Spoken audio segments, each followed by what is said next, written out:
At welcome po sa lahat ng mga visitors natin na bisita ngayon. Pagpalain kayo ng Diyos. Salamat sa mabiyayang araw ng pagsamba na tayo po ay sama-sama sa lugar na ito. So, binasa po ng ating ang binasa po ng ating presider, si Pastor Bill. Pastor Bill po ay pastor po natin yan. Napunta lang siya ng Bohol, pero ngayon ay bumalik na, di ba? Napakabiyaya ng Diyos na nadagdagan na naman tayo ng pastor. Salamat sa kabutihan niya. So umagang ito, dahil yung sinisiris natin sa Matthew 5, sa Sermon of the Mount, Beatitude, ay binigay ko na kay Brother Adrian na siya magtuloy-tuloy. Then ang ating isisiris naman ngayon ay itong Colossus. Pero bago po yun, nag-start tayo 10:15. Ilagay natin ang ating sarili sa pakikinig ngayong umaga. Huwag na lang nating isipin ang oras dahil Lord's Day naman. So, bago po yan, tayo po ay manalangin. Muli po aming Ama, kami po ay muling dumudulog sa inyong banal na presensya at humingi kami ng patuloy na patnubay sa guidance ng banal na Espiritu na sa aming kakapusan, ng aming kaisipan, ay tulungan niyo po kami na maintindihan ang ipapahayag na salita mo ngayong umaga. Hayaan po ninyo na kayo ay magpakahayag sa pamamagitan ng inyong lingkod na pinagkatiwalaan na malaking pribilehiyo na magamit bilang kasangkapan po ninyo. Tulungan niyo po ang bawat isa sa amin at kung mayroon pong nakikita sa aming puso na hindi po namin nahingi ng tawad, ay patawarin niyo kami, Panginoon. Hayaan po ninyo sa umagang ito ay sama-sama kaming pag-aralan, talakayin at mahamon kami at kayo po ay magligtas sa umagang ito. Marami pong salamat. Ito po ang aming dalangin sa pangalan ni Jesus. Amen. Sa kasaysayan po mga kapatid, ang mga paglalarawan kumakatawan po sa pananampalataya, pag-asa at pag-ibig sa tradisyong Kristiyano ay kadalasan po naghahayag ng kanilang simbolikong bagay tulad ng krus para po sa pananampalataya. Isang angkla para sa pag-asa at isang puso para sa pag-ibig. Ang mga simbolo po na ito ay madalas na isinama sa sinaunang Kristiyanong sining. Tulad ng sikat na iconography ni Saint Sophia at ng kanyang tatlong anak na babae na naglalaman ng mga virtues nito. So pag sinabing virtues, meaning a quality of being morally good or excellent. Si Saint Sophia and yung kanyang tatlong daughters tungkol sa faith, hope, and love were martyred for their Christian faith during the Roman Empire. So, ang iba pang mga larawan tulad ng mga pintuan ng Salzburg Cathedral. Salzburg Cathedral is a 17th century early Baroque cathedral in Salzburg, Austria. Ay inilalarawan din po ang mga konsepto ng pananampalataya, pag-asa at pag-ibig sa pamamagitan po na napakalaking arkitektura at mga inskripsyon. Ang krus po bilang simbolo ng sakripisyo ni Kristo ay isa pong pangunahing icon para sa pananampalataya. Ito po ay kumakatawan sa paniniwalang Kristiyano sa kanyang kamatayan at muling pagkabuhay para sa kaligtasan. Ang puso po ay masasabi nating universal na simbolo ng pag-ibig at Christian iconography na ito po ay nagpapahiwatig ng walang hanggan na pag-ibig ng Diyos at ang pag-ibig na ang mga mananampalataya ay tinatawag po para sa magkaroon ng pag-ibig sa isa't isa. So mga kapatid, kung papansinin natin, kahit sa kasaysayan, ang pananampalataya, pag-ibig at pag-asa ay talagang pinag-uusapan na that time. Yun ang kanilang pananaw na alam natin na sa aking nabanggit ay nilarawan sa simbolong mga bagay. So, ibinahagi ko po ito sa inyo, ang kasaysayan na ito tungkol sa tatlong bagay na ito, yung faith, love, and hope, dahil sakto po sa ating tatalakayin today. So, ang binasa po ng ating presider ay 1 to 8, but tayo po ay magpo-focus dun sa verse 4 to 6. So, siguro, tingnan muna natin yung kaunting background kasi para maintindihan natin at sa konteksto. So, ang pinakatema po ng aklat ng Colossus, Jesus Christ is supreme over all creation and the ultimate source of all things. Si Jesucristo ang pinakamataas sa lahat ng nilikha at ang pinagmumula ng lahat ng bagay. Sa background po, ang aklat pong ito ng mga taga-Colossus ay sinulat ni Pablo, Apostol Pablo, mula sa bilangguan sa Roma noong AD 62 na ginawa itong isa sa prison epistle. So, sumulat po si Apostol Pablo sa iglesia sa maliit na lungsod ng Colossus, isang komunidad na hindi niya personal na binisita ngunit tinatag ng kanyang kasamang si Epapras. Mababasa naman natin yan.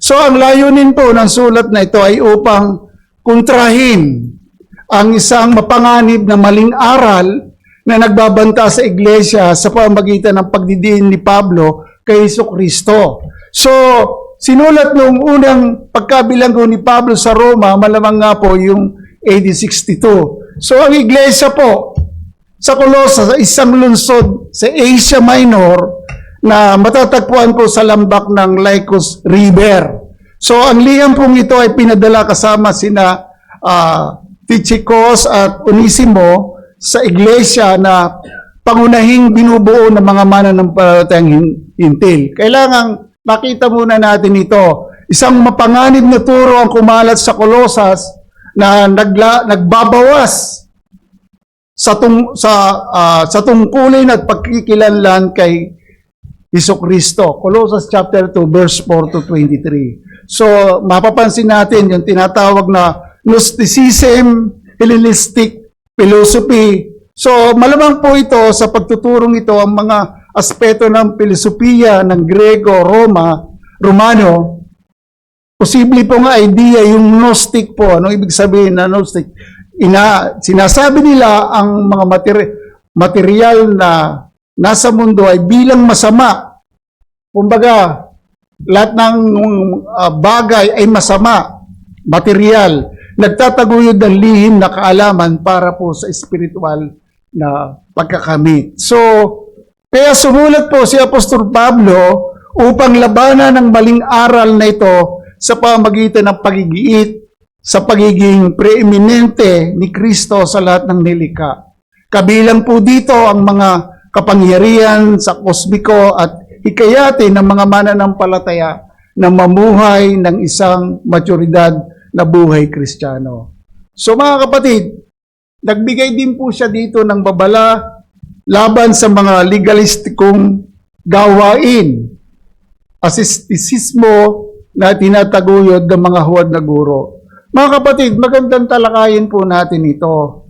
Ang aklat na ito sa paraan ng ating serye dito, kaya sinachallenge ko po habang kayo ay nasa bahay, basahin po ninyo ang buong aklat ng Colossus para pag tinatalakay natin, pamilyar na po kayo. So mga kapatid, ang gusto kong pag-usapan natin sa umagang ito, topic o title natin, The Fruits of the gospel message heard. Ang bunga ng mensahe ng ebanghelyo na narinig. Mababasa natin yan sa verse 5. Pansinin ninyo mga kapatid.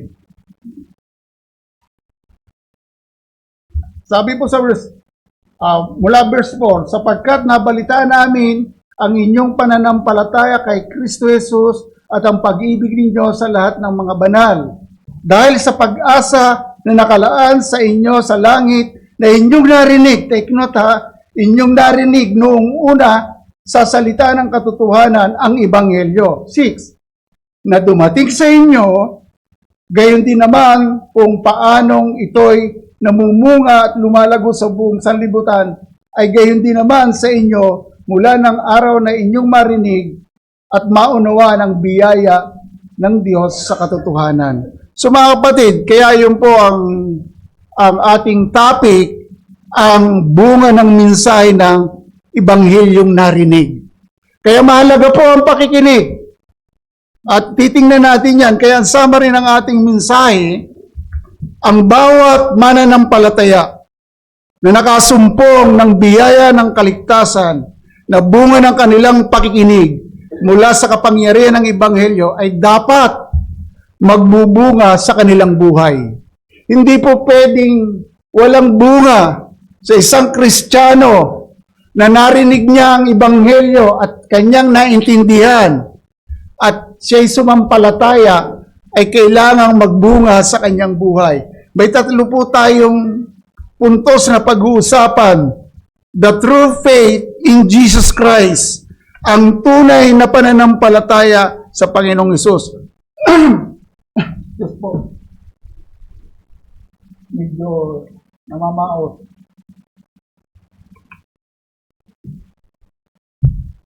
So yun po ang una, the true faith in Jesus Christ. Then pangalawa, the true love in the fellow believers. Ang tunay na pag-ibig sa kapwa mananampalataya. Verse 4b. Ikatlo po, the true hope with the heavenly reward. Ang tunay na pag-asa sa makalangit na gantimpala. Verse 5 po yon. So mga kapatid, ang tatlong puntos po na ito na pinagbatayan ko, mapapansin natin sa verse 5 to 6. Ang pagdidiin sa tatlong talatang ito, matapos nilang marinig ang ebanghelyo or the truth of the gospel, mapapansin natin ang paglago ng pananampalataya, pag-asa at pag-ibig sa iglesia ng Colosas ay nandun po. Nakikita bilang bunga ng mensahe ng ebanghelyo na kanilang natanggap o narinig na dumating sa kanila sa pamagitan ni Epapras at patuloy na nagbubunga sa mundo. Kaya tingnan natin ang tunay na pananampalataya sa Panginoong Hesus. So makita natin good report from Epapras, yung kanilang pananampalataya at pag-ibig sa mga kapatid. Dito po, mapansin natin sa verse 2, tinukoy na ni Pablo ang mga mananampalataya sa Colosas. Bakit po? Mga banal at tapat na mga kapatid kay Kristo. So klaro po, talagang in-emphasize na ni Pablo ang mga taga-Colosas nung kanilang madinig ang ebanghelyo at naintindihan, sila po ay naging mananampalataya, tinawag na banal, tapat na mga kapatid kay Kristo. At ang kagandahan po dito, mayroon na agad pagbasbas si Apostol Pablo sa kanila. Bakit po? Sabi sa talatang 3 na sabi niya, sumainyo nawa ang biyaya at kapayapaan mula sa Diyos na ating Ama. So si Pablo po ay nagpapasalamat sa Diyos, Ama ng ating Panginoong Hesus sa kanilang mga prayer. Ang tanong, bakit kaya? Bakit siya lubos na nagpapasalamat? Ito ay dahil nga po sa kanilang pananampalataya sa Panginoon, pag-ibig sa mga kapatid, at pag-asa sa hinaharap. At yun po yung ating bibigyan ng pansin. So, mga kapatid, ang pasasalamat ni Pablo ay nakatuon sa Diyos, hindi po sa mga taga-Colosas para po sa kanilang pananampalataya. Ibig sabihin po, bakit po ganon? Sinasalamin po nito ang paniniwala na ang kaligtasan at lahat ng mabuting gawa ay gawa ng Diyos, hindi isang bagay na nakakamit ng mga tao sa kanilang sarili. Minsan kasi, ang mga tao ay gumagawa sa isip nila para makuha nila ang pabor ng Diyos, gagawa sila ng gagawa ng mabuti. Medyo may problema po doon. Kasi kung ang paraan ng kaligtasan ay sa pamamagitan ng maggawa ng mabuti o paggawa natin, ay bakit pa si Kristo ay nagpunta dito? Pwede na naman pala nating pagtrabahuan para tayo maligtas. Tama po? So maliwanag po yun. So ngayon, ang tanong, anong uri kaya ang pananampalataya na ito at saan nagmula ito? Lahat ng tao nagsasabi may pananampalataya, tama? Kahit sinong tao, tanongin mo, may pananampalataya ka ba sa Diyos? Pero anong uri? Anong pananampalataya ito? Saan ito nagmula? So, malamang po ito sa ating teksto ay mula po nung kanilang marinig, nung una pa, ang salita ng katotohanan, ang Ebanghelyo. Ano ang Ebanghelyo? Ang Ebanghelyo ay kamatayan at muling pagkabuhay ni Kristo. So mga kapatid, maliwanag yan sa verse 6, nung kanilang madinig. At tama rin si Apostol Pablo sa mga taga-Roma. Anong sinabi niya sa taga-Roma? Roma 10:17. Sa nagmumula ang pananampalataya, sa pakikinig. Anong papakinggan? Ebanghelyo, salita ng Diyos. So, Ephesians chapter 2, verse 18:9. This is the gift of God. Kaya wala tayong pwedeng ipagmalaki. Wala tayong pagmamayabang.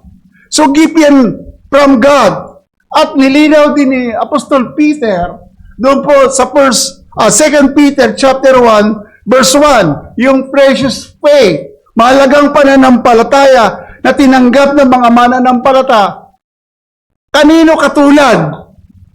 Kaparehas din ng pananampalatayang tinanggap ng mga apostol.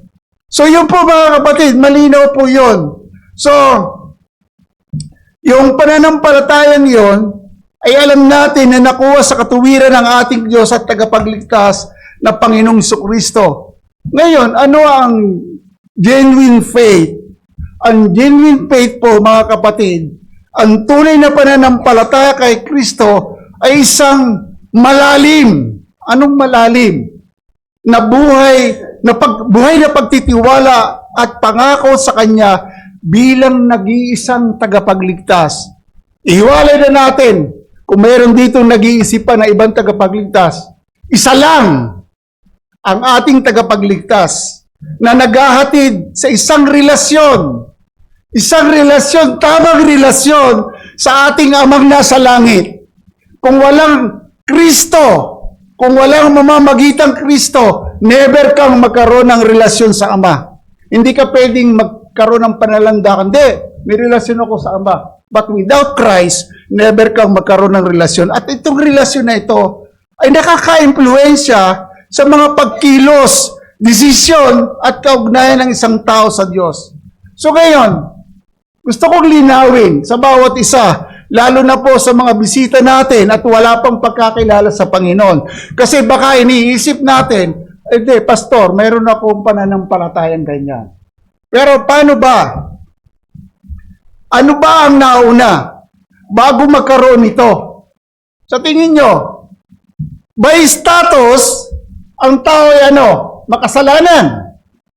Patay sa spiritual na kalagayan. Wala siyang magagawa.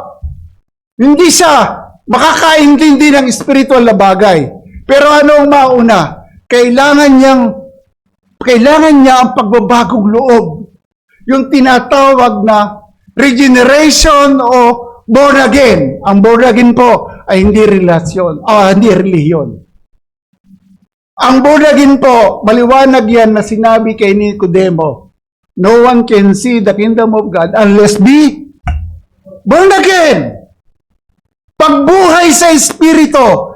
Pero paano mabubuhay sa Espiritu? Like na taga-Colossus, nadinig nila nung una pa ang Ebanghelyo, ang katotohanan. Naiintindihan nila, nabiyayaan sila na kaligtasan. Kaya sinabi ni Pablo, Sila'y mga banal, mga kapatid kay Kristo. Kaya ang unang-una, kailangang ikaw ay may born again. Sa pangangaral ng Ebanghelyo, ano ang Ebanghelyo? Sasabihin, salita ng Diyos, napakalawak. Particular natin, ang gospel po ay ang kamatayan at muling pagkabuhay ni Kristo. Siya po ang nagpunta dito para abutin ang mga makasalanan na dapat tayo ang paparusahan. Ang mga kasalanan ang paparusahan. Pero dahil sa diwa ng pagliligtas ng Diyos, pag-ibig ng Diyos, ibinigay kay sa isang bugtong na anak upang ang sino man sumampalataya sa Kanya ay hindi mapahamak, kundi magkaroon ng buhay na walang hanggan. Yun po ang Ebanghelyo. Yun ang bubuhay sa kamatayang espiritual. Kaya ito po ay isang supernatural na regalo mula sa Diyos. Involved po. Hindi po involved dito. Kumbaga, involved higit pa sa intelektual na pagsang-ayon. So mga kapatid, ito po ay isang pagbabagong nagbubunga na nagnanais na sundin ng Diyos. Yun po ang genuine faith. Dapat nagbubunga ng pagsunod. Kumbaga, ito po isang masayang pagtanggap sa kanyang salita with application. Napakaraming nakikinig, napakaraming nag-aaral, pero without application sa buhay, useless yan. So, at isang buhay na nagpapakita ng pagnanasa na mamuhay sa kanyang kalooban. Yun po ang mga nag-born. At nakita natin sa verse 6 kung paano lumalago sa mundo ang Ebanghelyo. Ang mga taga Colosas, nakita ni Pablo ang kanilang pananampalataya sa ating Panginoong Kristo na lumalago. So priority po ng isang nakakilala sa Panginoon na sumampalataya sa Panginoong Kristo na mayroon tong pananampalataya, ang kanyang priority ay yung kanyang will. Hello? Tayo ba? Priority ba natin ang kanyang kalooban? Bakit po? Ito yung evidence na mayroong tunay na pananampalataya. Gaya ng sinabi ko kanina, hindi lahat ng tao nagsasabi mayroong tunay na pananampalataya. Kailangan ng tunay na pananampalataya nakaugat, nakaangkla sa Ebanghelyong biyaya ng Diyos sa mga makasalanan. Alam nyo, bagamat ang kaligtasan ay hindi sa pamamagitan ng mga gawa, ang mayroong tunay na pananampalataya ay nagbubunga ng mabuting gawa. Kumbaga ito mga kapatid, dumadaloy mula po sa binagong puso. Evaluate natin ating sarili kung genuine ba talaga ang ating pananampalataya. But huwag tayo ma-discourage kasi nasa proseso tayo. Habang tayo ay nag-aaral ng salita ng Diyos, makikita natin na unti-unting lumalago ang buhay pananampalataya natin.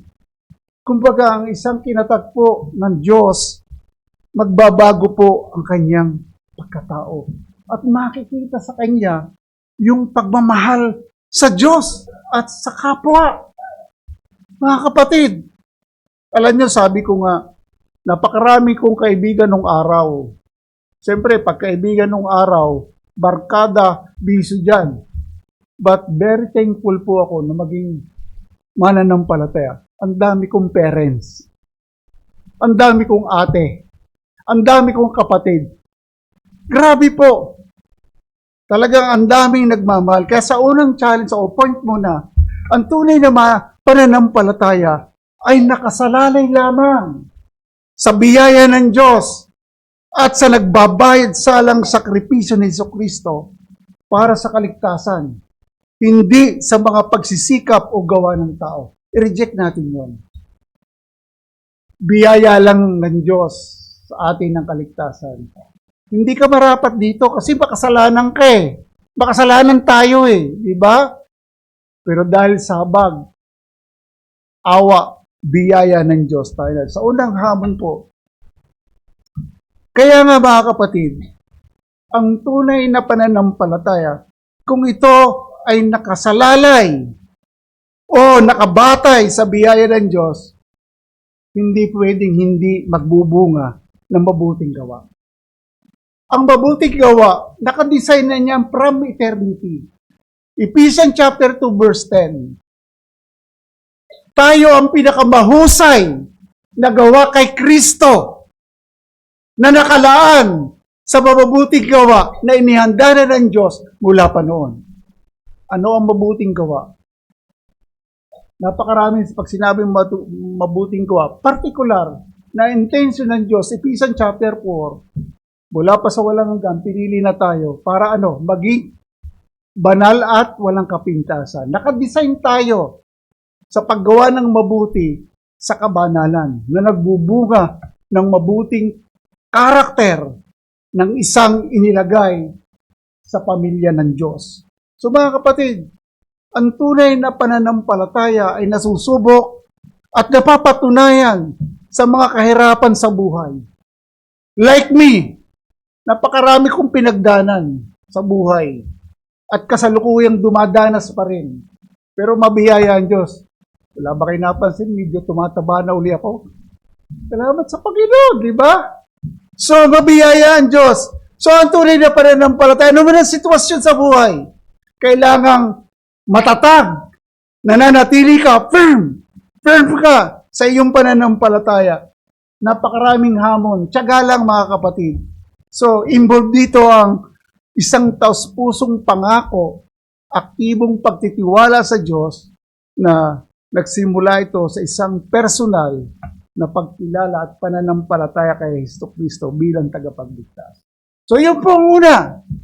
Genuine faith in Jesus Christ. True faith in Jesus Christ. Pangalawa, the true love in the fellow believers. Ang tunay na pag-ibig sa kapwa mananampalataya. Binanggit po sa verse 4b. Sapagkat nabalitaan namin ang inyong pananampalataya kay Kristo at pag-ibig ninyo sa lahat ng mga banal. General, sa lahat ng mga banal. Dahil nabalitaan nga po mula kay Epapras, so yung kanilang pag-ibig sa mga kapatid. Paano ba sila nagkaroon ng pag-ibig na ito? Alam nyo, pag pinag-usapan ng love, may natural tayong love, di ba? Pero yung natural nating love, nakadepende kung sino ang nagmamahal sa atin, tama? Minamahal natin sila kasi mahal tayo. Yun ang natural sa atin. Ba't kakaiba yung love na tinutukoy sa Biblia na kaya mong mahalin? Kasi sa lahat ng mananampalataya, hindi naman tayo perfecto, di ba? Iba-iba yung ating karakter. Iba-iba yung ating ugali. Pero once nakatagpo mo ang Panginoon, may papadama mo na ang pag-ibig, kahit yung mga kapatid na hindi ka ibig-ibig, mamahalin mo pa rin. So, mga kapatid, paano ba sila nagkaroon ng pag-ibig? Dapat ito ay nakaangkla sa pag-ibig ng Diyos. Kung papansinin ninyo dun sa verse 8, gusto kong tingnan natin, di ba lahat ng born again ay pinananahanan ng Holy Spirit? Tama? Ginagabayan tayo ng Holy Spirit. Ang sabi ng verse 8, pansinin niyo mga kapatid, at siya rin namang sa amin ay nagpahayag ng inyong pag-ibig sa Espiritu. Bakit sila nagkaroon ng pag-ibig sa Espiritu? Kasi sila po ay nabuhay na sa Espiritu, sa kamatayang espiritual.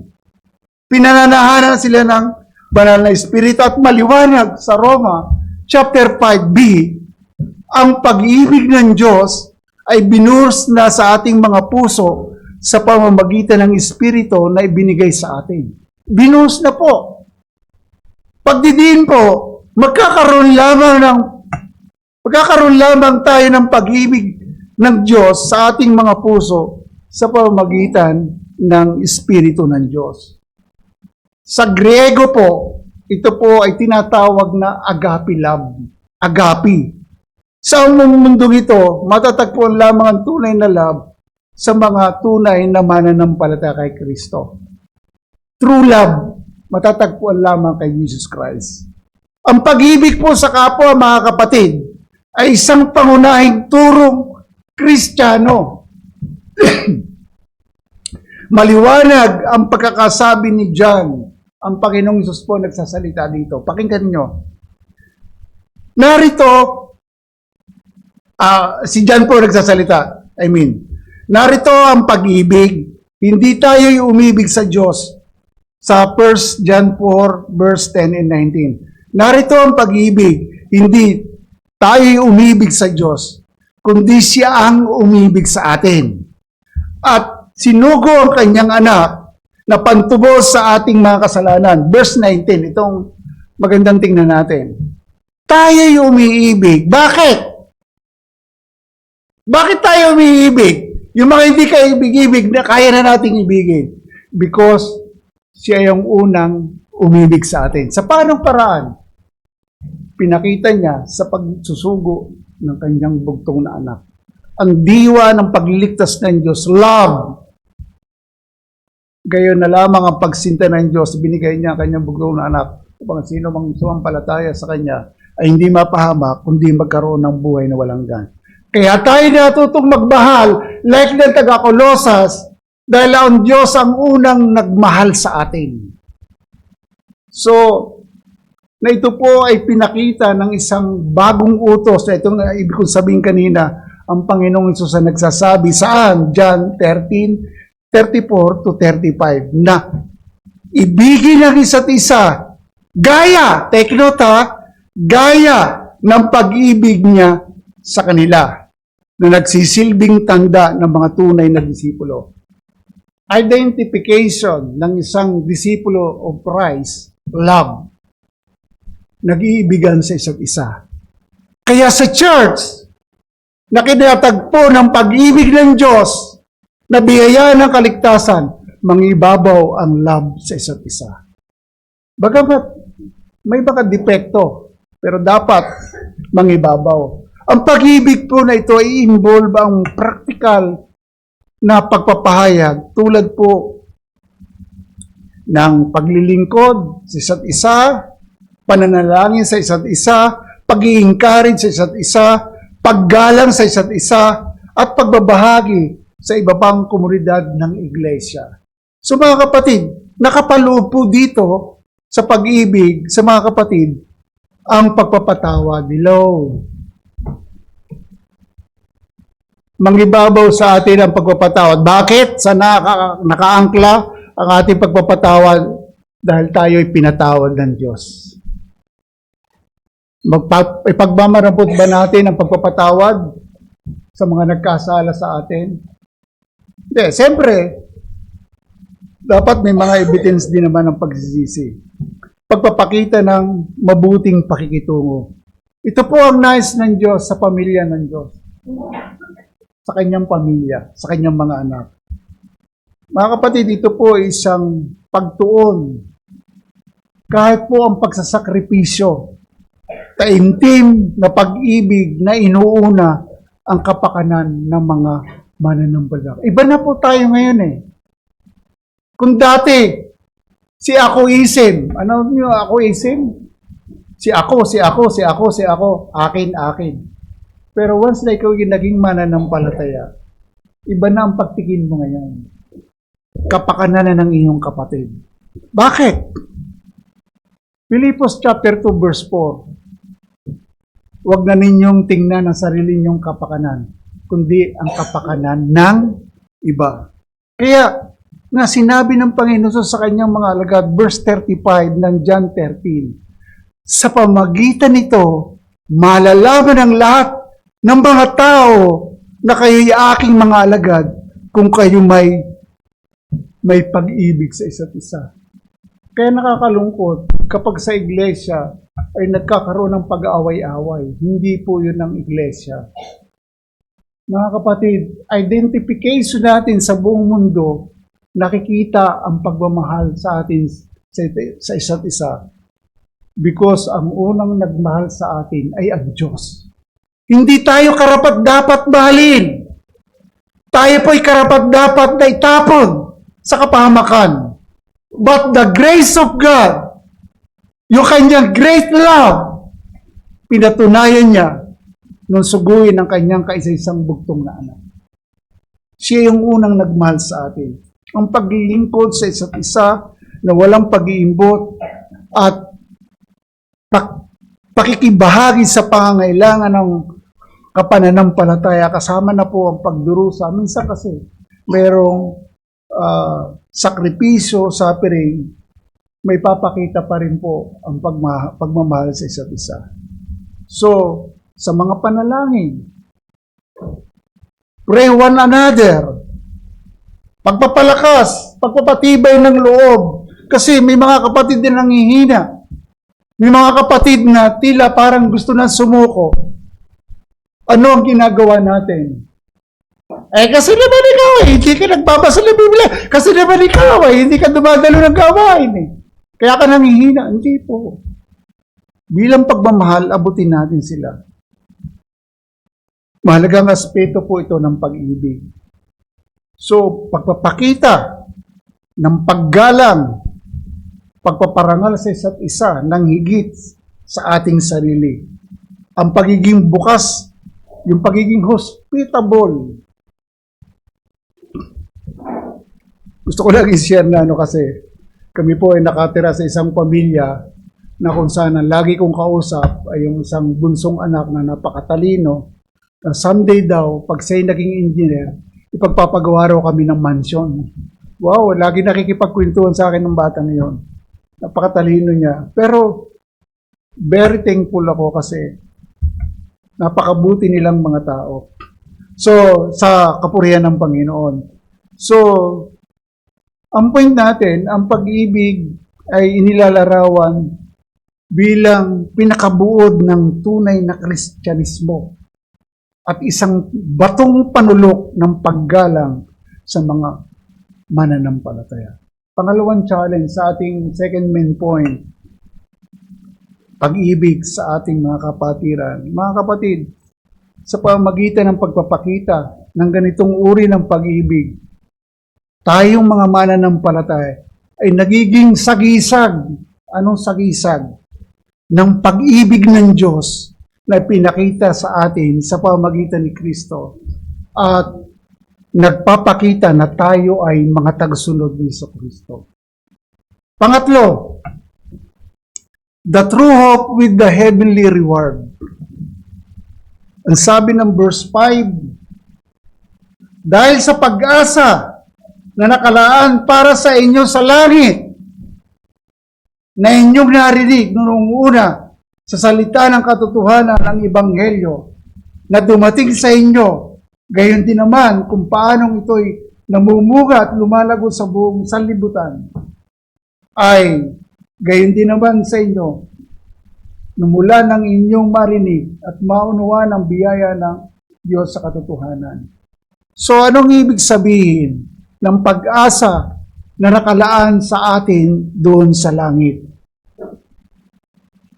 Resulta ito ng ating mga naintindihang katotohanan, Ebanghelyo, naintindihan natin ang biyaya ng Diyos. So, ang pag-asa po, ibig sabihin, dito ay ang inaasahan ng mga mananampalataya, balang araw, future hope, hindi ang kasalukuyang karanasan ng pag-asa na kanilang mga puso. Minsan kasi, proud ang maraming tao dahil tapos sila sa kanilang mga karir. Parang yun ang hope nila. Salamat sa tagumpay ng aking pag-aaral. Magkakaroon ako ng magandang trabaho. Parang hope na yun sa kanila. Yung kanilang mga kabuhayan, yung kanilang yaman, parang hindi na matitinag. Kampante na ako pagdating ng panahon. Ba't hindi po yun? Pandito lang yan sa mundo. Ang tinitingnan nating hope ay yung pangako ng Diyos, someday, mararanasan natin yon doon sa kaluwalhatian. Ang pag-asa po para sa mga gantimpala sa inaharap ay nakabatay po hindi sa ating kakayanan, hindi sa ating mga iniisip, kundi nakabatay po sa soberanong plano ng Diyos mula pa sa eternity. Plano na yan ng Diyos. Ang kaligtasan na pamana ng buhay na walang hanggan sa pamamagitan ng pagtubos ni Kristo Ito po yung pangako sa kaluwalhatian, sa bagong langit at bagong lupa. Ano daw po ito? Mangyayari ito. Wala nang pag-iyak. Wala nang sakit. Wala nang pagdaig. Wala nang hirap. Wala nang away. Dahil makakapiling natin mukhaan ang ating Panginoon. So, ang pag-asang ito ay naghahatid sa mananampalataya na magtiyaga. Ang tunay na pananampalataya matyaga kahit dumadaan sa mga sufferings. Batid ang kasalukuyang pagsubok. Si Pablo na nagsabi, yun daw kasalukuyang kapighatian. Ano man ang inyong kapighatian, problema sa buhay bilang mananampalataya. Sabi ni Pablo, Roma chapter 8 verse 18. Sa ganang akin, hindi ko may kukumpara ang kasalukuyang kapighatian kumpara sa kaluwalhatiang mapapasa atin. Grabe po mga kapatid. Ano ba ang tinatanas mo ngayon? Mananampalataya ka.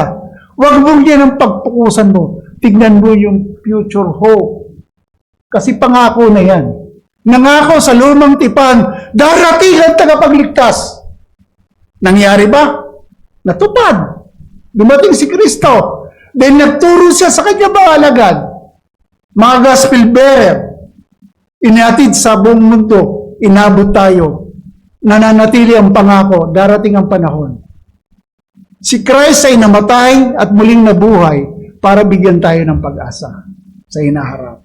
So, ang katubusan natin bilang makasalanan ay pagbibigay ng pag-asa sa pamamagitan ni Jesucristo sa kanyang muling pagkabuhay. Gaya ng aking nabanggit. So, matutupad po yan dahil lahat ng pangako sa lumang tipan natupad ngayon sa bagong tipan. Lalo na yung hinaharap na kaluwalhatian. Ang mga mananampalataya na nagtitiwala kay Kristo ay ginagarantiyahan. Kung tayo ay bibili ng appliances, ilang taon ang warranty nito? 100 years? Magbibigay ng 1 month, 2 years, 1 year. Pero grabe ang garantiya natin. Ito ang gusto ko itanim natin sa ating isipan. Nagbigay ng garantiya ang Diyos. Sabi sa Ephesians chapter 1 verse 13, mula ng inyong parinig ang ebanghelyo ng katotohanan, kayo ay tinatakan. Ano? Tinatakan ng banal na Espiritu. Verse 14 ng Ephesians chapter 1 verse 14. Ito ang garantiya ng mana na mapapasa atin. Garantiya. Ako po ay mag-aalaga ng baka kapag yung lumaki na yung sa aming bisiro, anong tawag sa inyo? Sa yung anak na, pag medyo malaki na, hihiruhan. Kung halimbawa, ang bakar na ibabaga, JP, Joey Perez, itatatak doon sa baka. Ibig sabihin pag-aari, selyo, katunayan, garantiya na akin yon. Pero grabe po ang ginawa ng Diyos mula nung ating maintindihan ang ebanghelyo at marinig, sinelyuhan tayo. Ephesians chapter 1 verse 13 to 14. So mga kapatid, ang mga pinili lamang ng Diyos, ang mga hinirang, ang tunay na makikinabang sa pag-asa sa langit. Dahil ito ay isang pamana para sa mga mananampalataya. So, ang point natin, ang pangunahing gantimpala po ay buhay na walang hanggan. Lagi ko po sinasabi, makinig kayo mga kapatid, maaring success kayo sa buhay ngayon. Maaring parang sitingin mo wala ka ng problema. O pwede namang naghihirap ka ngayon, parang ang dami mong problema. Pero hindi po yun ang issue eh. Ang issue doon, hindi kayang tugunan ang kalagayan mo bilang makasalanan ng iyong success sa buhay o anumang kalagayan mo. Ang pinakamahalaga sa buhay natin ay kaligtasan ng ating kaluluwa. Kasi lahat tayo matatapos dito sa mundo, mga kapatid. Ang common grace, pangkalatang biyaya, nasusustain ang ating physical na katawan. Mabuti at masama, pinangangalagaan ng Diyos. Dahil pinapaulan niya sa masama at mga matuwid. Given na po yun. Sinusustain ng Diyos. But the problem, yun ang tinatawag na common grace, pero yung special grace, kakaiba yun. Nakatukoy po yun sa kalagayan natin bilang makasalanan.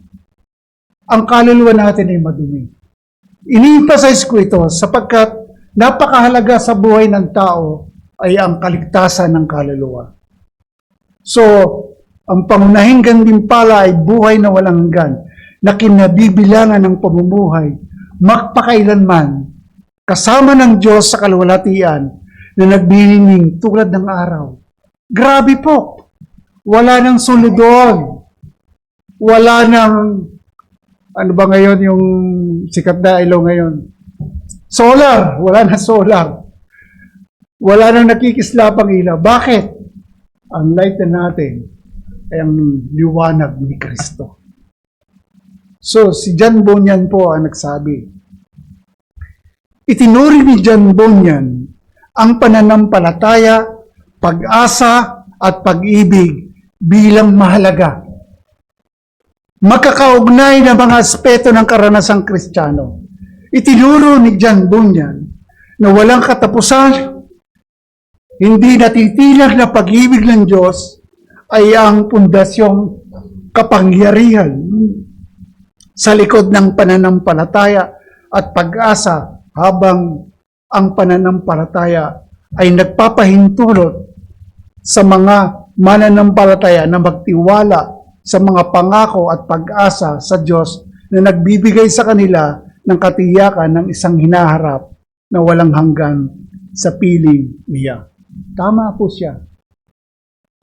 Hindi masisira ang Diyos kapag nangako, tutuparin niya. Ang tao kapag nangako, hindi natutupad.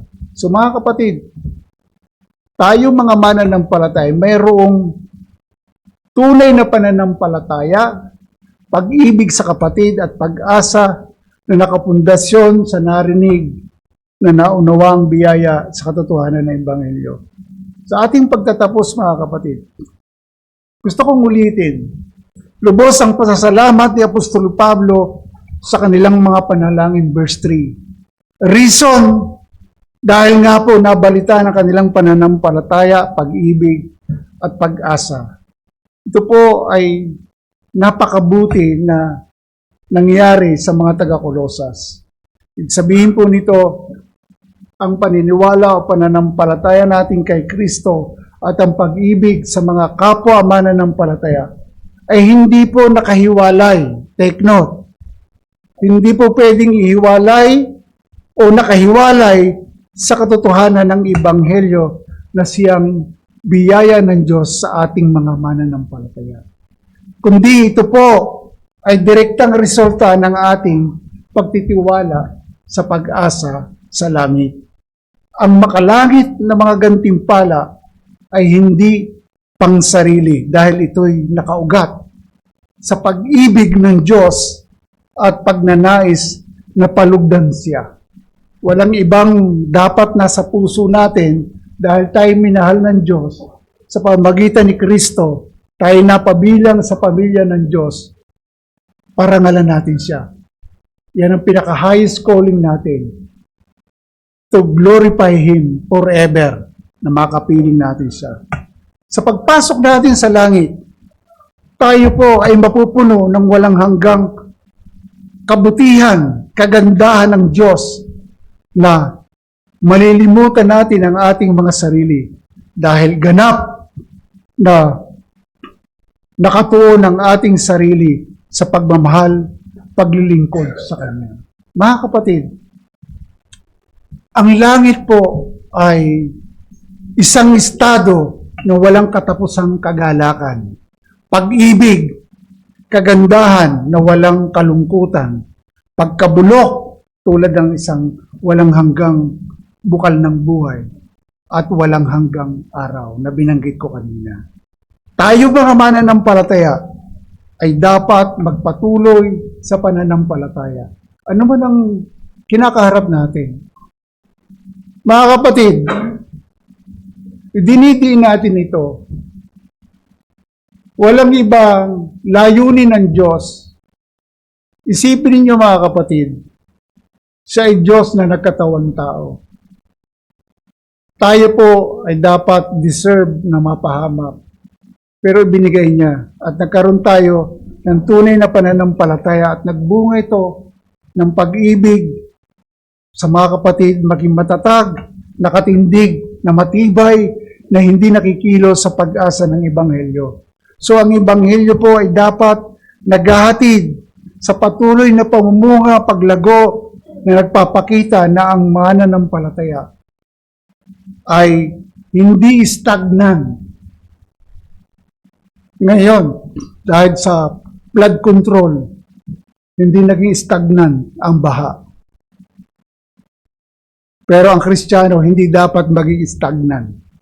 Nagpuplo yan ng paglago sa patuloy na binabago ng Diyos ng kanyang biyaya tungo sa hinaharap na pag-asa. Kaya tayong mga mananampalataya ay hangarin ang patuloy na paglago sa biyaya ng Diyos tungo sa kabanalan ng buhay na angkop sa kaluwalhatian. Gusto kong i-challenge po mga visitor at sa mga kapatid natin na sa tingin niya parang sa pinapaliwanag ni Pastor, tila wala akong tunay na pananampalataya. Tila hindi ko madama ang pag-ibig sa mga kapatid. Tila parang wala akong pag-asa. Mga kapatid, tanong ko, nasa iyo nga ba itong tunay na pananampalataya at pag-ibig? Gaya ng sinabi ko, hindi tayo magkakaroon nito kung hindi natin masusumpungan ang Ebanghelyo ng ating Panginoong Kristo. Uulitin ko, si Christ po, Diyos na nagkatawang tao, siya ang sinugo ng Ama para ano? Magliwaliw siya dito sa mundo? Hindi. Inako niya ang kasalanan ng sangkatauhan. Siya po ang nabayubay sa krus. Siya po ang pinahirapan doon bago nakarating sa krus ng Kalbaryo. Siya po ay inalipusta, pinahirapan, tinanggihan, inireject ng mga hindi mananampalataya. Pero nagtuloy-tuloy siya dahil gusto niyang masunod ang plano ng Diyos sa pagliligtas. Plano mula pa sa walang hanggan at kailangan niyang may sa katuparan para tayo mga makasalanan ay maabsuelto sa tiyak na kapahamakan sa walang hanggang kaparusahan. Pero hindi ka magkakaroon sa ating tatlong pinag-usapan, tunay na pananampalataya kay Kristo, tunay na pag-ibig sa mga kapatid, tunay na pag-asa sa hinaharap na gantimpala kung hindi mo makikilala si Kristo. Mga kapatid, ang Ebanghelyo ang kapangyarihan ng Diyos. Kaya kinakausap kita na maaring okay ka naman sa buhay ngayon. Gaya ng sinabi ko, kung wala kang buhay na walang hanggan, useless ang buhay sa mundo.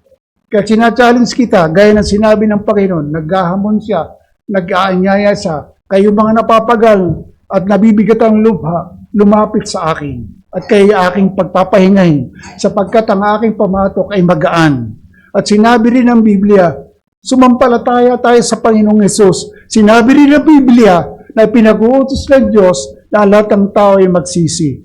Kaya kapatid, kaibigan, isa lang ang challenge ko sa iyo. Kailangan mong makilala ang nag-iisang tagapagligtas na sinugo ng Ama para ikaw ay maligtas, sampalatayanan mo siya at magsisi.